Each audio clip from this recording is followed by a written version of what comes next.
Francisco Martínez, un placer estar contigo, entrevistándote aquí hoy en Campello. Eres uno de los últimos de la resistencia antifranquista en España, el último, prácticamente el penúltimo de los que aún quedan y nos dan ese recuerdo de lo que ocurrió y lo que significó la lucha contra la dictadura. Eres autor además del libro Guerrillero contra Franco, guerrillero contra el olvido, y además usted se define guerrillero contra el olvido en sí mismo, ¿no? Como que lo es su prueba en vida de existencia, ser un guerrillero contra el olvido aún hoy en este 2020. Te quiero preguntar en un primer momento cómo fueron tus inicios en la lucha política y cómo adquiriste esa conciencia política en aquel momento, ¿no? Tengo entendido que empezaste muy joven, que empezaste con 10 años, ¿no? ¿Cómo fue ese inicio? Bueno, el proceso de mi vida se inicia con que tenía un padre republicano, padre y madre. Mi padre había sido un socialista en su juventud, era un emigrante de León que había ido a Bilbao y allí adhirió al Partido Socialista, y bueno, no era un político profundamente con matices, pero bueno, era identidad socialista.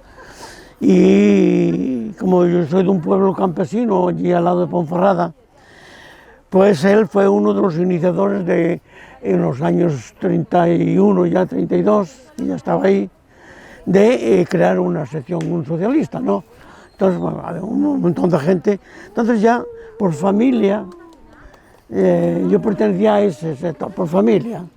Por familia, se hablaba de eso en casa, y bueno. Pero luego después, en todo el siglo XX, sobre todo a inicios, a partir de que allí fue una región minera, hubo grandes movimientos obreros. En el 33, en el 32, en el 34, como de Asturias. Y mi madre, que no era socialista, pero que captó el problema de la lucha social, mejor que mi padre todavía. Y automáticamente han adherido a todos esos movimientos. La casa de mis padres era un lugar de organización de los grupos de solidaridad con los mineros, con los que estaban en huelga o estaban en la Revolución Asturiana. Y yo he conocido a esa gente siendo niño.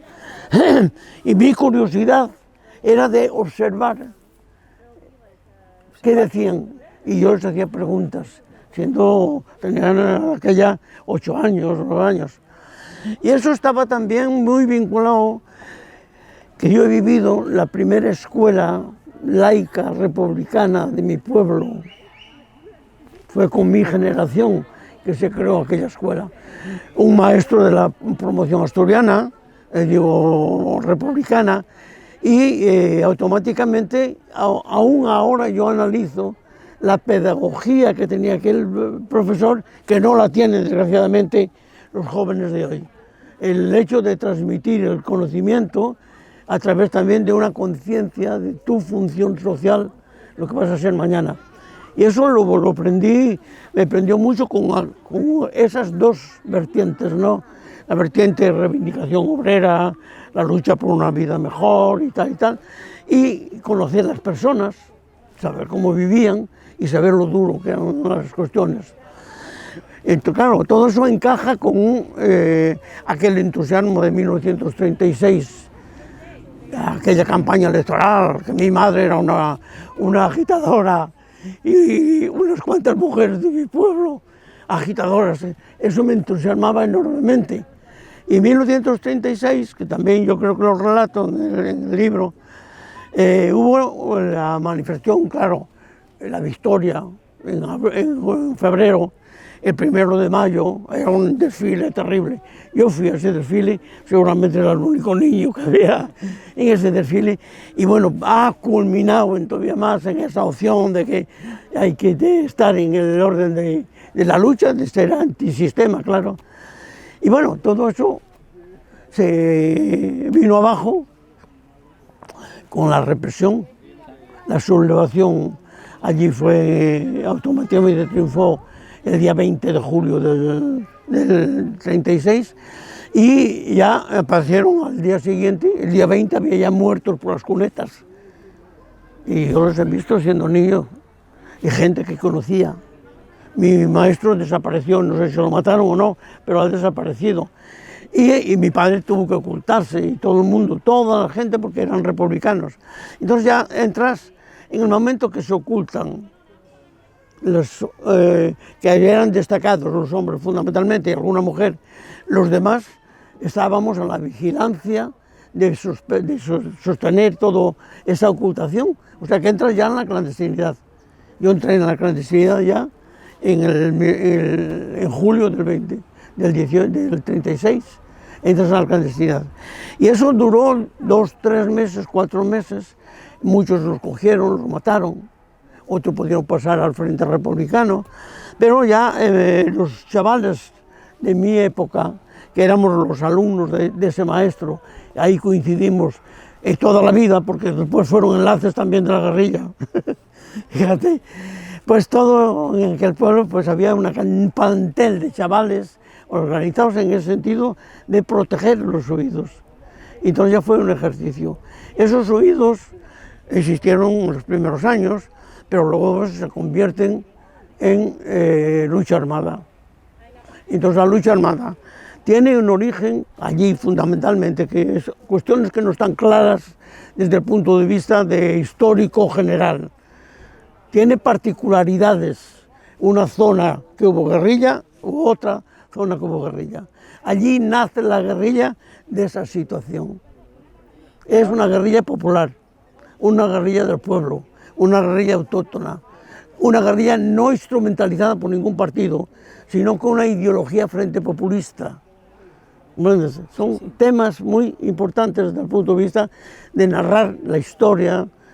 Cuando el movimiento guerrillero, un movimiento armado con el franquismo, sí, pero qué particularidades tenía en un lugar o tenía en otro, porque también eso es estrategia, si es útil o es simplemente testimonial. Claro, cuando se analiza, entiendo, la cuestión de la lucha armada, es importante hacer esta diferenciación que tú mencionas, ¿no? Y también si esta lucha armada se emprendía, digamos, desde los cauces lógicos, ¿no? ¿Qué razones tenía para esa lucha armada? No es inventada, ¿comprendes? Porque hay un cierto muy corriente que es la facilidad de pensar, bueno, lucha armada, y se hacen generalidades. Y de que, bueno, los que lucharon en Francia vienen a España y ya está. Eso no es lo mismo, eso no es guerrilla, eso es ocupación, es introducción en un país que no tienes el apoyo popular, no participa el pueblo automáticamente. Si yo he sido guerrillero, ha sido porque tuve un ejercicio permanente con mis padres y con mis vecinos de apoyar el movimiento guerrillero. Entonces, ese mito que se dice, la gente del monte, yo nunca estuve en el monte. ¿Cómo que el monte? Si los guerrilleros dormíamos en las casas de la gente, que es la única manera que era un movimiento popular, no era un movimiento ajeno a los temas de la sociedad. Y la mayor parte de los guerrilleros hemos tenido un ejercicio de trabajo, de organización, en torno a esa perspectiva de la lucha armada. Que no llevábamos el fusil, pero estamos haciendo la organización al lado de los compañeros que tenían que estar ocultos, porque claro, estaban ilegales. Con el contacto directo del pueblo, ¿no? de la gente trabajadora del país. Claro. No era algo al margen de la sociedad, sino que teníais el contacto directo de la gente. Usted dijo que se integró en la guerrilla porque si no le hubiera costado la vida. Sí, claro, porque la ley de fugas estaba a la orden del día. Y en el momento que descubren que estás en contacto con la guerrilla, que nos llamaban bandoleros, o sea, contacto con la bandolería, bueno, pues o bien te torturan a muerte, si no cantas, si cantas mal, si estás convencido de hacerlo, pues puedes o no puedes, pues cuando te sacan lo que les parece o que no pueden nada, te vas y te asesinan por la espalda. Eso, allí al lado de mi pueblo hay unos cuantos. Mi amigo, que no vino a la guerrilla porque no lo habían descubierto todavía, le han aplicado la ley de fuga, un vecino mío. Será una cuestión de vida o muerte. a unirse a la guerrilla. O sea, también era un momento en el que era una... Claro, pero él no, el tema no era ir a ponerse clandestino, es que hay que trabajar en la legalidad el máximo posible. Nada más vas por recursos de salvar la vida. Y luego después, bueno, después ya estás en la dinámica, ¿no? Yo tengo que irme de mi casa, pues entonces me incorporo en el grupo de guerrillas y hay un montón de casas en mi pueblo y en otros pueblos, pues a vivir en contacto con esa sociedad que te está manteniendo. Luego tuvo que vivir el exilio y las consecuencias de huir de su país, al final, en definitiva. ¿Por qué cree que ya vencido el fascismo, ya vencida la Alemania nazi, las potencias aliadas no entran a liberar España? Pues el interés de clase. Hombre, las guerras tienen también una significación.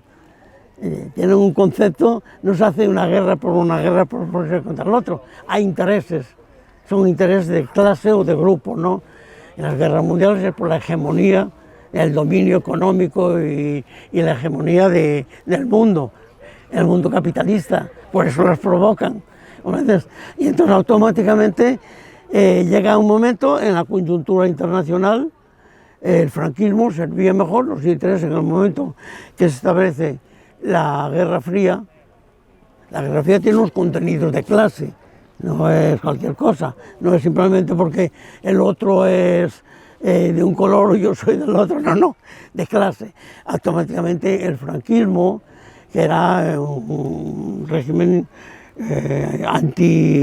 capitalista porque lo han apoyado a rajatabla, pero que además fanáticos, fascistas, sin escrúpulo, pues se prestan a cualquier cosa que les haga mantenerse en el poder. Digamos, les mantienen como frente anticomunista. Hombre, claro, fundamentalmente, ya la lucha, España no era comunista en el 36. Había un pequeño partido, claro, es que... pero que entonces automáticamente el fascismo se apoya con el apoyo de Hitler y de Mussolini, que son anticomunistas, claro, pero van por la hegemonía de política en Europa, luchan para eso, pero con un concepto anticomunista fundamental. Entonces, la falange, el franquismo, la Iglesia, la monarquía, se identifica con ese proyecto y apoyan a Franco. Eso tiene unos grandes vínculos con los capitalistas ingleses, americanos y con todo capitalismo internacional, y que hay una coyuntura que a lo mejor en un momento dado, como era una república, al fin y al cabo no era una república soviética en España, era una república pequeño burguesa también, donde había una gran parte de la pequeña burguesía que estaba identificada con ello. Pues entonces en otra coyuntura lo hubieran apoyado. Pero cuando ya se establece el frente entre más nítidamente contra el mundo soviético, el mundo comunista, automáticamente la alienación era el individuo o el Estado que mejor se podía prestar a que los americanos se sirvieran de España como una base. Y las bases militares se establecieron allí inmediatamente en el 53. Me sorprende porque justo cuando tú analizas, digamos, los resultados de las elecciones que proclamaron la Segunda República, realmente el Partido Comunista tenía un papel menor en comparación. Menor. Pero bueno, la gente republicana tenía una identidad de izquierdas mucho más avanzada que puede tener a lo mejor hoy, en nuestro tiempo, alguien que tiene mucha etiqueta. Claro. Hace falta cuál es el objetivo que pretendes, ¿no? Hay que ver cuál es hacia dónde te encaminas, ¿no? Claro. Has afirmado que estás para luchar por la verdad histórica y por la dignidad de quienes se quedaron en silencio. Te quiero preguntar quiénes son los que se quedaron en silencio. ¿Quiénes crees que fueron? Todos. Todos los que se pretenden que son una fuerza de izquierdas. Aquí hubo una renuncia a identidades propias que eran sus orígenes por un oportunismo coyuntural político de estar en la legalidad del sistema. Y de una manera unos más fuertes que otros con responsabilidad, pero otros también por inercia en el sentido que no supieron captar lo que son unos principios a largo plazo y que no se pueden renunciar a ellos, y lo que es una coyuntura que te ofrece, no sé, la libertad, de verdad. Yo también necesitaba la libertad, todo el mundo necesitaba la libertad. Y eso, pues claro, en esa coyuntura de la transición aprovechan un sentimiento popular que llevaba 40 años de represión y que tenía sed de libertad, y acepta la libertad, no importa cómo, la hemos aceptado. Pero lo que es propio en los sentimientos de un pueblo, de una sociedad, no es propio en alguien que se dice élite por un proyecto diferente. Entonces, acepta la libertad, pero no renuncies a tus principios. Entonces hay que reivindicar tu patrimonio, el patrimonio de la dignidad de la lucha del pueblo, que no lo han reivindicado. Aquellos que habían luchado, que quedaron en el olvido. La gente que ha sufrido quedó en el olvido porque no jugaba un papel de época, ¿comprendes? Y entonces yo digo, es mejor todos los partidos políticos. Yo soy comunista, me siento comunista, he militado en el partido desde niño, desde que tenía 17 años, pero tengo que ser crítico, sin renunciar a mis principios, crítico de que el partido no estuvo a la altura y está pagando las consecuencias de todo eso. Has afirmado, te he escuchado decir, que parece que no hay más historia anterior a 1977. Claro. El pacto de amnesia al final fue eso, ¿no? Fue un pacto... Fue eso, claro. Si las personas que deben de reivindicar ese pasado no lo hacen, automáticamente son 40 años de pugna, de mentiras, de deformaciones históricas en los archivos, por todo. Las nuevas generaciones que vienen, que quieren investigar, investigan eso, porque no hay el testimonio. Al no haber el testimonio, porque han borrado incluso las huellas para que el testimonio del pueblo no se siera motivado a hablar, a decir. Y entonces los historiadores no han tenido lo suficientemente, porque son gente del pueblo también, pensaron que lo más fácil para hacer una tesis histórica es ir a los archivos. Y actualmente los archivos son archivos creados por el franquismo a su manera, que no es la realidad histórica y no objetivamente no corresponde. Por eso se siguen haciendo cosas, estudios, metiendo en causa incluso conceptos que se desarrollaron hace 10, 20 años, incluso en esta época. ¿Por qué? Porque han sido en una situación no normal de reconstruir lo que ha sido nuestra historia del pasado. Además, no solamente es del relato histórico, tiene además otra cuestión, son los principios, los valores que han quedado congelados por darle la transformación que había que darle.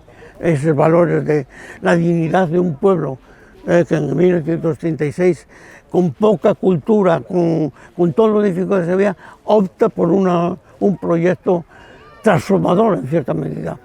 La cultura, las condiciones de trabajo, la cuestión del reparto de las riquezas, todos esos eran elementos revolucionarios, aunque no se llamaran. Me hablabas al principio, incluso antes de hacer la entrevista, también del papel de las mujeres en aquellos años. El papel de las mujeres. Eso se deriva, perdona, mira, no es una forma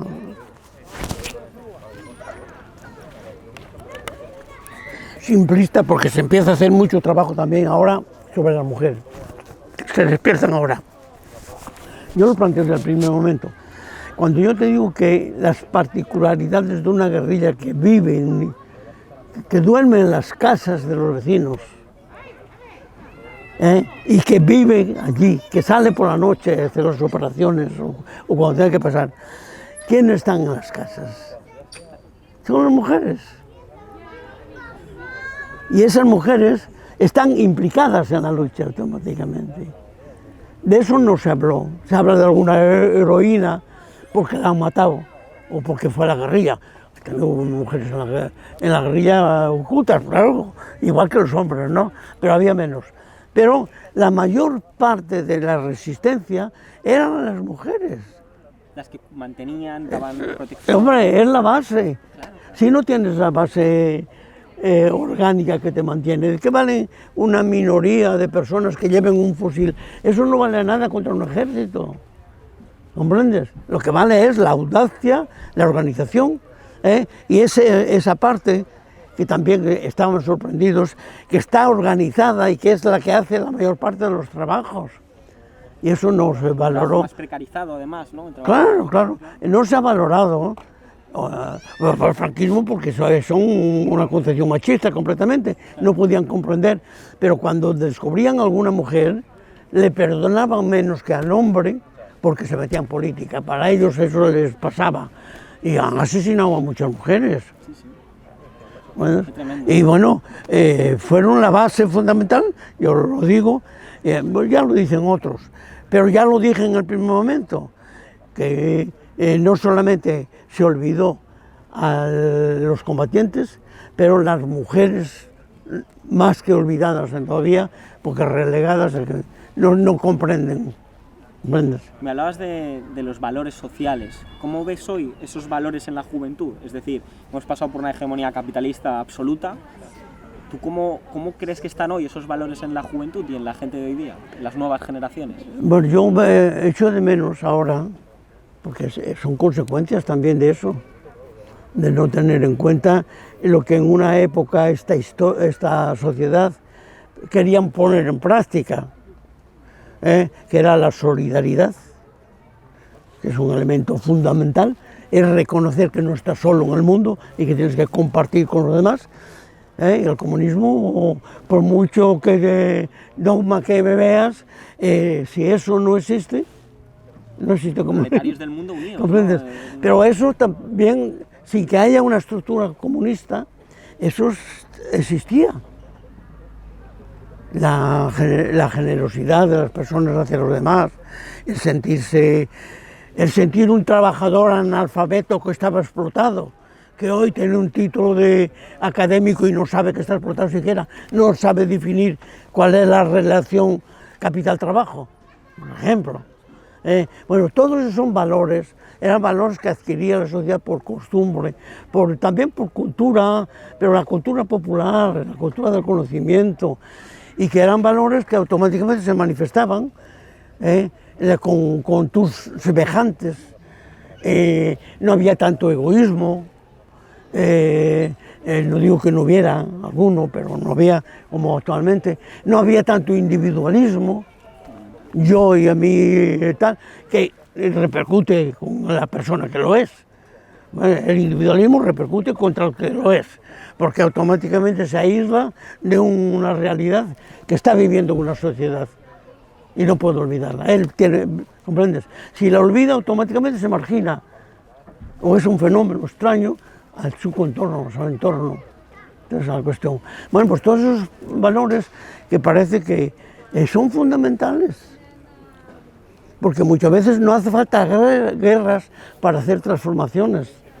Hace falta conciencia, y una conciencia ampliada, y los métodos de organización, por ejemplo, yo me acuerdo ya con el franquismo, pero nosotros en mi pueblo, con toda la represión que había, los chavales de 15, 16 años, 17, estábamos organizados.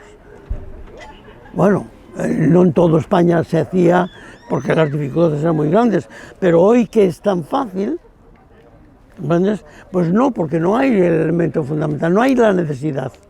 Y aquella afrentabas el peligro por esa necesidad, porque unidos eres fuerte, individualmente no vales para nada. Y eso de aquella y ahora. Y desgraciadamente esos valores no se han transmitido suficientemente. ¿Comprendes? Se ha hecho política un poco así de pantalla, ¿comprendes? Pero esos valores. Y la política, un proyecto que no tiene en cuenta justamente ese elemento humano, porque parecía que el humanismo también era antirrevolucionario, ¿no? Para alguna gente. No, el humanismo hace parte, el humanismo en buen sentido, no simplemente el humanismo religioso, ¿no? Pero en el buen sentido, hace parte del concepto de una persona para transformar la vida, para ver las dificultades del otro, no solamente las tuyas, mirar del otro, y entonces eso te asocia, y al asociarte te hace posible un transformador, una mayoría, transformar la sociedad en otra cosa. Hoy están en alza movimientos que no tienen intrínsecamente que ver con la cuestión de clase, pero que es cierto que los han recuperado la juventud, como por ejemplo la cuestión del feminismo, antes me hablabas del papel de las mujeres en su momento, y la de la lucha contra el cambio climático. ¿Qué opinión te merece estas nuevas luchas, digamos, que están emergiendo? Para mí fundamentales. El hecho de la lucha feminista, la emancipación de la mujer, que era uno de los eslóganes en el 36, en el 31, 36, aquellas mujeres que lo demostraron después en la dificultad, que adherieron desde el primer momento en ese concepto de liberación de la mujer como ser humano, automáticamente hace parte de un concepto revolucionario donde la sociedad sea una sociedad equilibrada, fraterna, sin distinciones ni de razas, ni de sexo, ni de nada. A construir en colectivo una sociedad para vivir todos juntos. Entonces me parece fundamental que en este momento, incluso con la quiebra de los partidos políticos, en ese orden de la emancipación social, que el movimiento de mujeres aborde ese problema. Para mí, lo dije en algún momento, me parece que hace 2 o 3 años con un periódico, es el factor más revolucionario del momento en este país.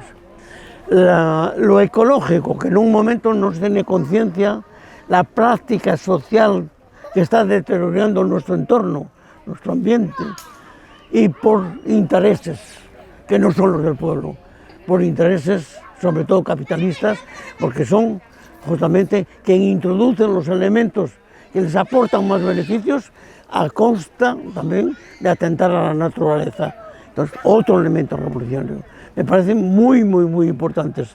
Se abordan desde un ángulo específico porque no hay una fuerza política capaz de marcarse dentro de esas dos reivindicaciones, como la explotación del hombre por el hombre en conjunto, ¿no?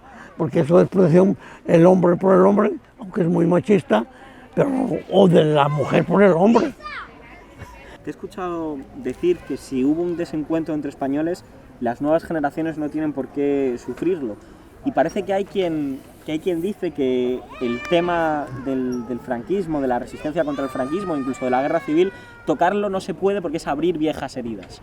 ¿Tú cuál es tu opinión, tu valoración sobre quienes dicen este tipo de comentarios? La ignorancia de las cosas te hace falta caer en el mismo defecto. Hace falta conocerlas, claro. Sea cual sea, conocerlas. Eso es lo primero.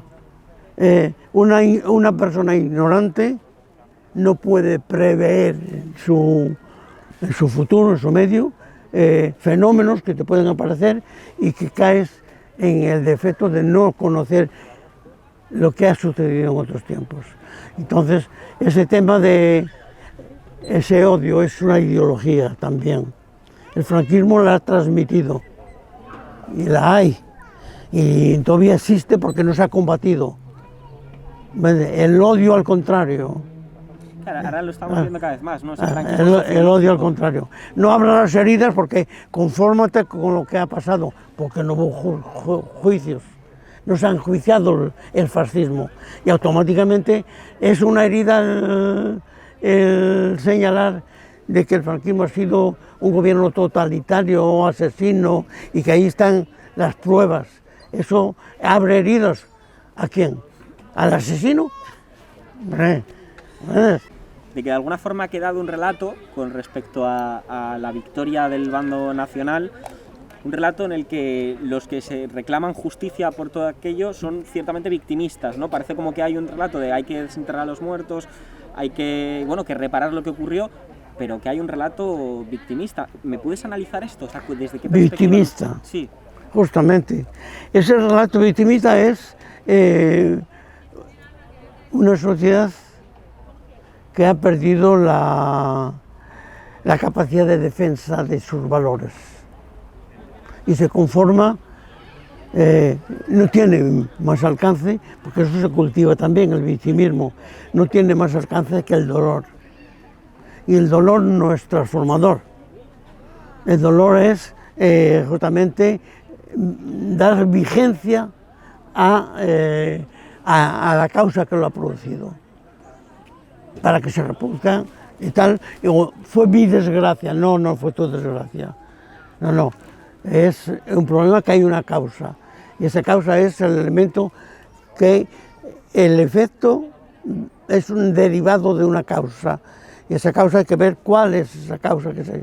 Cuando dicen los fascistas, y que algunos no fascistas lo aceptan, que hay equidistancia en la confrontación de los españoles, eso es pasar de largo sin analizar quién ha sido que lo ha provocado y cuáles razones tenían para provocarlo.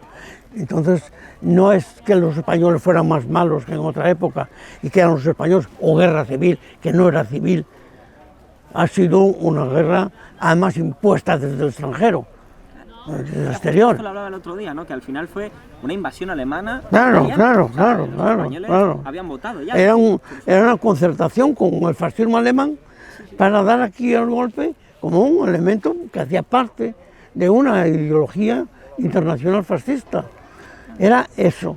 Luego pues mucha gente adherió a eso por diferentes razones, pero la causa fundamental era eso. A mí me sorprende porque hay algunos que se dicen muy españoles y que sin embargo se vanaglorian de la entrada de Alemania e Italia en nuestra soberanía nacional al final. O sea, es como, vamos a ver, o sea, los verdaderos españoles eran los patriotas republicanos que defendían el orden constitucional.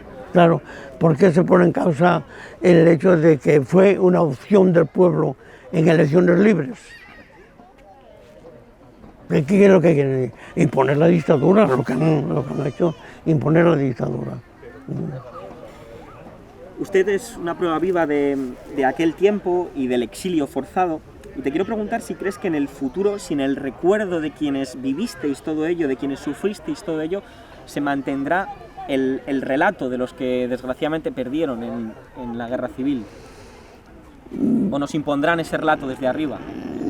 Parcialmente aparece, porque bueno, de todas maneras, es verdad que una minoría de testimonios pudieron dejar. Yo dejo huellas, por ejemplo.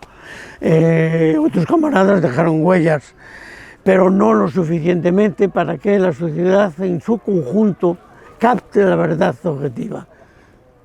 Es muy difícil. Pero yo pienso que, de todas maneras, como todos los fenómenos históricos, poco a poco se irán saliendo. A lo mejor es tarde, más tarde, pero que se irán imponiendo, porque hay una constatación práctica en cualquier época histórica que te dice, bueno, te llama la atención a algo que no es exactamente la verdad histórica. Y algo quedará. Yo, en fin, lo hago con ese fin. Yo empecé a trabajar en el movimiento asociativo, creamos la asociación en los años 90, la asociación Archivo Guerra y Exilio, y bueno, pues hicimos caravanas de la memoria, nadie hablaba del problema de las reivindicaciones de la memoria democrática.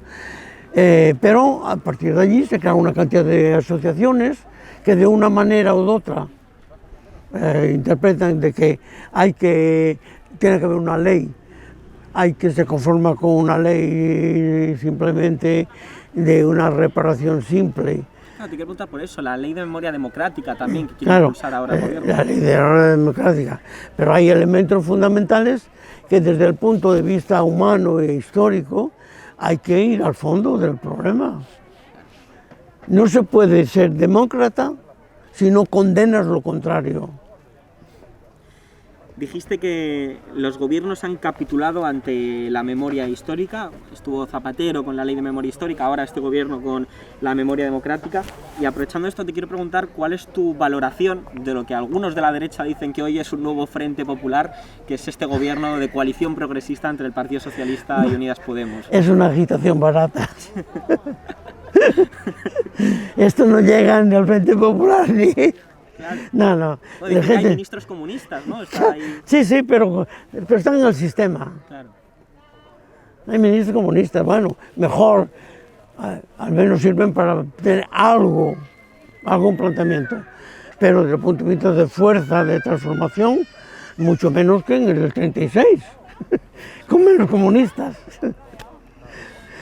Claro. ¿Y alguna valoración en especial te merece este gobierno? ¿Crees que...? Hombre, más que lo mediocres que son los de la derecha, por supuesto, pero claro, tiene limitaciones no solamente desde el punto de vista de la presión. El sistema es un sistema capitalista, las presiones están en el poder económico que tienen los bancos, tienen las empresas, hay una ideología que cultiva además el pensamiento de la conformidad. Y la conformidad es esa persona que tiene un bajo nivel de perspectiva y dice esto es mejor que lo de ayer, sí, pero hombre, es que lo de ayer, eso no quiere decir de que ella te asegura, porque hay contradicciones permanentes dentro de un sistema que no es justo, aparece una contradicción hoy y te parece que la has solucionado, pero aparece otra mañana porque la base del sistema, que es la que produce la causa, pues no se transforma. Y este gobierno, este gobierno no es transformador, es reformista. Y es reformista hasta el punto de vista de, bueno, tienes que apoyarlo. ¿Cómo no vas a apoyar un mejoramiento, por mínimo que sea, dentro de la sociedad? Pero no pierdas la otra perspectiva.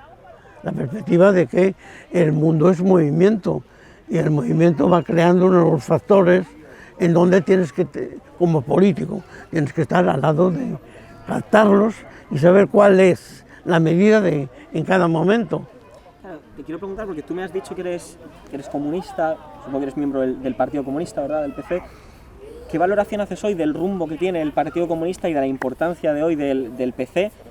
Teniendo esta tesis en la que les ha tocado gobernar España en coalición con el Partido Socialista. O sea, estas contradicciones que está viendo ahora el Partido Comunista, ¿cómo las valoras? ¿Y crees que el rumbo de la dirección del Partido Comunista es hoy, digamos, la que merece tener el PC en este momento? Bueno, llegó un momento en donde es difícil ser otra cosa. Ya. ¿Comprendes?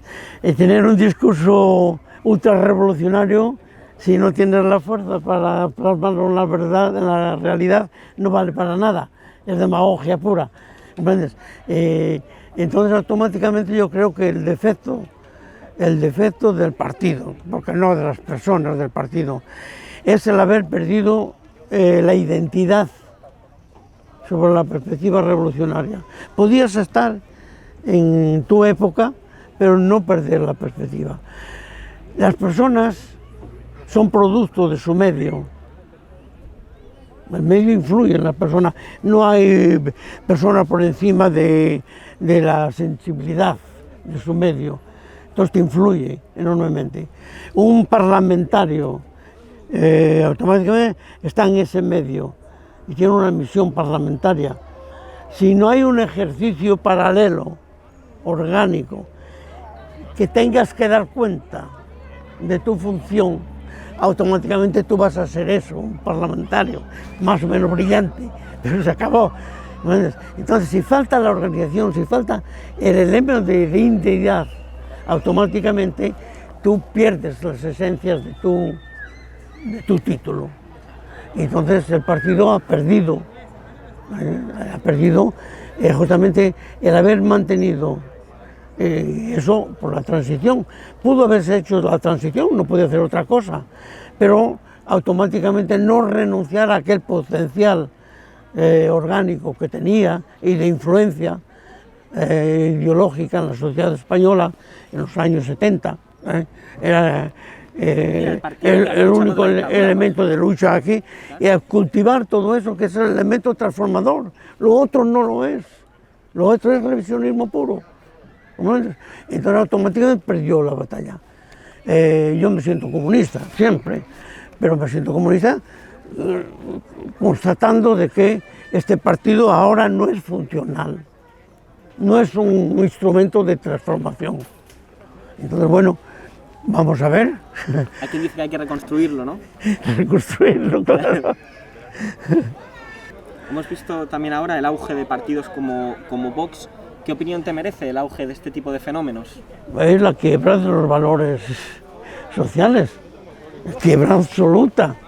Entonces la nostalgia, el odio, porque se identifican con un poder de la historia, se identifican con el franquismo, aunque no lo digan, pero es exactamente.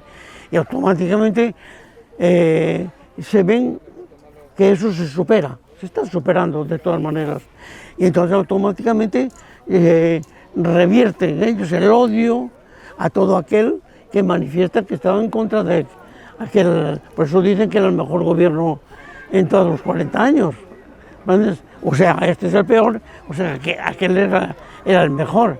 Y automáticamente yo creo que son los residuos del franquismo, que en un momento en donde de una manera u otra se va superando, aunque no sea de las mejores formas, pues automáticamente se ha cultivado en ellos la herencia del odio, de que el diferente hay que aplastarlo. Y por eso...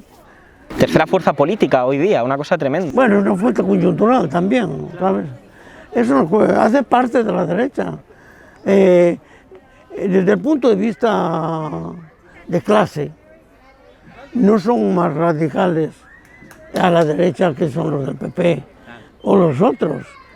Tienen el mismo modelo de sociedad, defienden el mismo modelo de sociedad. Lo que esto es unas reminiscencias del franquismo que automáticamente lo manifiestan en una afirmación mucho más de su degeneración humana, porque no la tienen y por eso lo manifiestan. Entonces también eso también es un elemento de contradicción dentro del propio sistema. ¿Hasta dónde pueden mantener las apariencias humanas cuando ese afán de lucro contra la sociedad, ¿comprendes?, se va haciendo? Mientras pueden lo hacen diplomáticamente, pero cuando no, pues emplean los medios o la guerra si es necesario. ¿Qué valoración haces de la exhumación de Franco por el gobierno? Bueno, yo lo dije en un periódico, me parece que fue en Galicia, que dije que bueno, si la exhumación se hace y esta juventud no sabe quién era Franco, poco elemento político va a contribuir. ¿Cómo dices? Claro. La exhumación, bueno, es un gesto, pero es un gesto que si va acompañado de la condena del franquismo, por eso se le exhuma, porque es como todo. ¿Qué causa para exhumar a una persona? Hay una causa, pero hay que explicar la causa. La causa ha sido que ha sido un tirano del pueblo. Bueno, simbolizó lo de que muchos otros españoles fueron también, y que bueno, que no merece estar en un lugar público, pero fue a otro público. O sea que no cambió mucho. Sí, de hecho hay quien decía que al final tuvo algo parecido a un funeral de Estado, ¿no? Aquí con la familia y demás. Parece que los resortes del franquismo siguen estando ahí peleando. Claro. Y sobre todo la cultura, la herencia cultural del franquismo, que ahí viene a este problema del desencuentro en una tercera generación o cuarta generación, que los efectos de sus antepasados están jugando en su convivencia por esta artificialidad del problema. Un niño que nació hoy no es responsable de su abuelo o de su tatarabuelo si ha sido un criminal. No es. Hay que darle la oportunidad de ser un ser social como los demás. Entonces, para eso hay que zanjar el problema. Y el problema se zanja con justicia. ni más ni menos. Tú no puedes camuflar un evento tan importante como aquí del delito de crímenes de lesa humanidad. Y eso se zanja, y no tienes por qué cargar con una persona que es una heredera de aquello que no tiene nada que ver, y lo contrario, el rojo que todavía es el hijo de el nieto o nieto de un rojo. ¿Qué quiere decir eso? Y ese tema hay que clarificarlo, hay que hacer justicia. Y la verdad, sobre todo, de lo que fue nuestra historia, la reparación que corresponde, pero sobre todo la justicia a enjuiciar el crimen como un delito en la sociedad. Y después a construir porque el futuro es nuestro comportamiento, nuestra construcción. Ya para finalizar, te voy a decir una serie de términos, una serie de palabras para que me digas en muy poquitas palabras qué es lo que te viene así a la cabeza al escucharlos. Guerra civil. No es civil, el pueblo no tiene nada que ver, se la han impuesto. Franquismo. Un fenómeno de la historia. Largo Caballero, que ahora se han cargado una placa en su homenaje. Sí. Pues un hombre que tenía unas ideas socialistas avanzadas, aunque pudiera no ser ultimado un proyecto transformador, pero... Unión Soviética. Una experiencia de emancipación social que fracasó. Brigadas internacionales. Un heroísmo de gente de conciencia que... ¿qué decirte?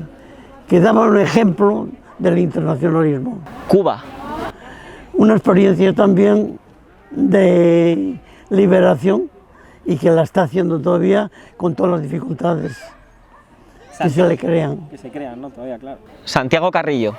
Bueno, un hombre de pasaje en la historia también del movimiento obrero. Julián Guita. Otro también, pero seguramente que dejará mucho más referentes de reflexión para los comunistas sobre todo. Alberto Garzón. Una hipótesis. Pablo Iglesias. También. ¿Y Pedro Sánchez aquí en este caso? Bueno, un despunte por las circunstancias de lo que es el reformismo. Maquis, ¿qué dicen algunos? Maquis. Una imposición. Y ya por último, Juventud. El futuro. Muchísimas gracias, Kiko, un placer de verdad. Y bueno, nada, para que lo sepan los espectadores, ¿qué edad tienes ahora mismo en este momento? 95. 95 años, probablemente mucho más lúcido seguramente que yo y que la mayoría de mi generación. Te lo digo con admiración, con admiración, es tremendo, es tremendo. Muchísimas gracias por estar aquí en Furor Televisión, un placer. A vosotros que os interesáis en este tema que para mí es también fundamental, podéis hacer un gran servicio a la sociedad y a la juventud, porque tiene necesidad la juventud de referentes también, no para repetir lo de los mayores, pero como referente de reflexión, que es importante. Y las revoluciones se hacen desde el pensamiento, no solamente desde un deseo. Muchísimas gracias. A vosotros.